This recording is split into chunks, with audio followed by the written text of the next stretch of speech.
जो भक्ति करना चाहते हैं, मोक्ष कराना चाहते हैं, तो उनको इन सब नियमों को फॉलो करना पड़ेगा जो बताए जाते हैं, क्योंकि वो भक्ति में बाधक है।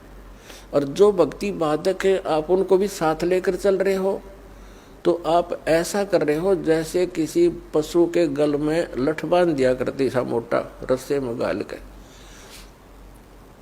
अब वो चल नहीं सकता उस स्पीड से जैसे उसे चलना चाहिए, चला गट्टियां पर लग गए। तो आप जी इन मर्यादाओं को पालन ना करके और भक्ति रूपी मार्ग पर चलने की चेष्टा करोगे, आप नहीं सफल हो सकते। तो इसलिए हमने ज्ञान के आधार से इन बुराइयों को, इन कुरीतियों को और सांसारिक परंपराओं को भी त्यागना पड़ेगा, तब हम इसमें सफल होंगे। फिर अपनी बड़ी स्पीड से चलेंगे। जैसे मकान बना लिया, ठीक है, आजकल परमात्मा ने दया कर रखी है, बढ़िया सुविधा आपको प्राप्त है, मकान बना लो, जैसा आवश्यक हो उतना ही, केवल उसी के लिए कि बढ़िया कोठी बनाऊं, लोगों का प्रशंसक बन जाऊं, ये हमारी अपनी सोच होती है, अध्यात्म मार्ग नहीं है। तो मकान बनाओ जितना आवश्यक हो और जितनी आपकी जेब अलाउड करती हो, आवश्यकता से अधिक खर्च मत करो। हमारे पूर्वज आपने देखे होंगे, हमने तो खूब याद है, झोंपड़ियों में टाइम पास करके कई कई पीढ़ी, उनका तो इतना काम है, एक चारपाई डालनी आपने, चाहे 10 कमरों का मकान है आपका, एक कमरे में एक कोने में 3.5 बाई 7 फुट की जगह चाहिए आपने। घुटने तो घुड़िया तो मोकली है। कबीर साहब तक कहते हैं घर तो 3.5 हाथ और गढ़ा तो 4.25 है। कहे कबीर अधिका बना, अधिका कहे उसको नहीं विचार। ये मनुष्य की जो शरीर है 3.5 हाथ का होता है। परमात्मा कहते हैं आपने घर 3.5 हाथ की आवश्यकता है, घना बनाओ तो 4.25, अरे से फालतू बनावा है तो मूर्खता है तेरी।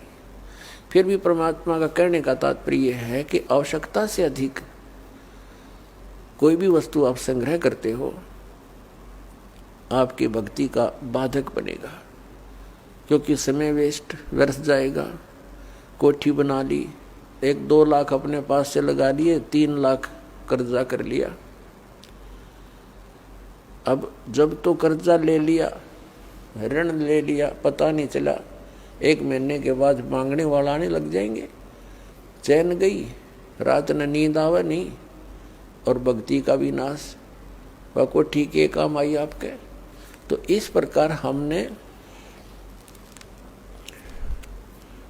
भक्ति मार्ग में जो बाधाएं हैं उनको त्यागना पड़ेगा।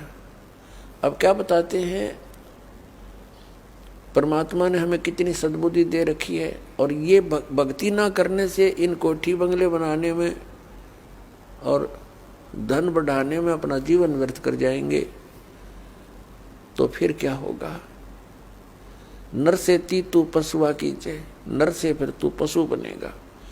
नर से तू पशुआ कीजिए, गद्दा बैल बनाई, अरे ये सुंदर भोजन का मन बोरे कि तो कुर्डी चरने जाई। ओए होए, अपने आत्माओं इतना कुछ सुनकर भी हमारे यह बात अंदर जगह बनाती नहीं,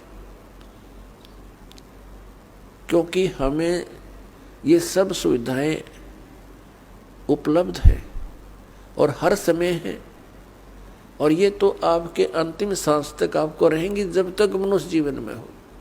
क्योंकि माता पिता बच्चों को जब तक वो कॉलेज स्कूल नहीं छोड़ता वो सुविधा देता ही रहता है, और जो बच्चा उसका सदुपयोग ना करके आता है तो फिर वो बहुत दुख उठाता है।